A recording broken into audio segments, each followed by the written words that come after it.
এই মুহূর্তে শোনানোর চেষ্টা করব। চাকরি হারা শিক্ষক শিক্ষিকাদের নিয়ে বলছে রাজ্যের বিরোধী দলনেতা শুভেন্দু অধিকারী, কি বলছেন তিনি শুনবো। কলকাতা হাইকোর্টের ডিভিশন বেঞ্চ 111টা যে অবৈধ ওবিসি করেছেন, যার মধ্যে 107টা মুসলিম কমিউনিটি বাতিল করেছেন। আপনি সুপ্রিম কোর্টে গেছেন, সুপ্রিম কোর্টে স্টে পাননি, নতুন করে সার্ভে করার অনুমতি নিয়েছেন।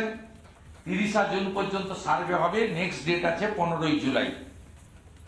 আপনি যে বলছেন 16 জুলাইয়ের মধ্যে অ্যাপ্লিকেশন করতে হবে, 100 পয়েন্ট রোস্টার কি করে করবেন? 22% schedule caste reserve, 6% schedule tribe reserve, EWS economic weaker section higher কাস্টের জন্য বিধানসভায় বিল পাস হয়েছে, 10% তাদের জন্য রিজার্ভ। এবং আপনার তৈরি করা ওবিসি এ বি বলে কোনো রাজ্যে নেই, আপনি করেছেন 17%, 10+7। এর 100 পয়েন্ট রোস্টার বানাবেন কি করে? আপনার একমাত্র রাস্তা ছিল 16 সালের বিজ্ঞপ্তি, যাকে সুপ্রিম কোর্টের ডাইরেকশনে, সেই বিজ্ঞপ্তি অনুযায়ী যোগ্য এবং অযোগ্য তালিকা প্রকাশ করা, এবং অযোগ্যদের অ্যাপ্লিকেশন নেওয়া যাবে না as per the order of the court. আপনি তো বলেছেন যে আমি অন্য জায়গায় কাজে লাগাবো, আপনার তো সুযোগ আছে। আপনি কন্যাশ্রী করেছেন, আরো কত সবুজশ্রী করেছেন, আপনি একটা চৌর্যশ্রী কর্মসূচি করে দিতে পারতেন অযোগ্যদের জন্য। চৌর্যশ্রীতে আপনি তাদেরকে স্কিমে নিয়ে নিতে পারতেন, সামাজিক সুরক্ষা দিয়ে বাকিদের অ্যাপ্লিকেশনের সুযোগ দিতেন। এবং সাথে সাথে যে 22.5 লক্ষ পরীক্ষার্থী ছিল 16 সালের, তাদের মধ্যে অযোগ্যদের 6-7 হাজার বাদ দিয়ে বাকিদের অপশন থাকতো অ্যাপ্লিকেশন করার। আপনি ঘেঁটে ঘুটে ঘন্ট করেছেন, কোর্টে আটকাবে, বেআইনি করলে তো কোর্ট আটকাবে। কালকে তো প্রধানমন্ত্রী নিজে বলেছেন, মাননীয় প্রধানমন্ত্রী, যে পশ্চিমবঙ্গে কোর্টই সব করে।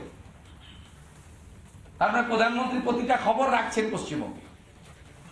প্রধানমন্ত্রীর সিটের যা রিপোর্ট এসছে ধুলিয়ান শামসেরগঞ্জ, প্রত্যেকটা লাইন বলে গেছেন যে আপনার নেতা, আপনার পুলিশ, আপনার কর্পোরেটর মানে মেহবুব আলম সব বলে গেছেন। প্রধানমন্ত্রী যেখানে দেশ চালাচ্ছেন, 140 কোটি দেশ, উনি বিশ্বের নেতা, ওনাকে রাশিয়া ইউক্রেন যুদ্ধ থামানোর কাজ করতে হয়, তিনি বলছেন পশ্চিমবঙ্গে কোর্ট চালাচ্ছে রাজ্যের সরকার এবং কোর্টকে সব ব্যাপারে হস্তক্ষেপ করতে হচ্ছে। আর আপনি কোর্টে বেআইনি কাজ গেলেই আপনি বাইরে সভাতে হ্যান্ডমাইকটা নিয়ে এপাশ থেকে ওপাশ, এপাশ থেকে ওপাশ, এপাং ওপাং ঝপাং বলবেন। মনোজ বসে আছে, রাজীব বসে আছে, দ্বিবেদী বসে আছে, অরূপ বসে আছে, ববি বসে আছে, সিদ্দিকুল্লাহ বসে আছে, তোয়া সাহেব বসে আছে।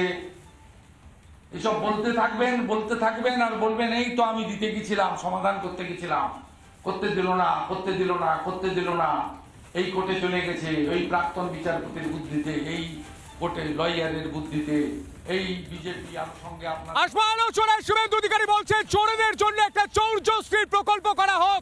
শুভেন্দু অধিকারী বলছেন যে গোটা বাংলায় আজ চোখের জল ফেলতে হচ্ছে মমতা বন্দ্যোপাধ্যায়ের জন্য। নানা ধরনের কন্টেন্ট দেখার জন্য লাইক করুন, শেয়ার করুন আমাদের ফেসবুক পেজ, সাবস্ক্রাইব করুন আমাদের ইউটিউব চ্যানেল।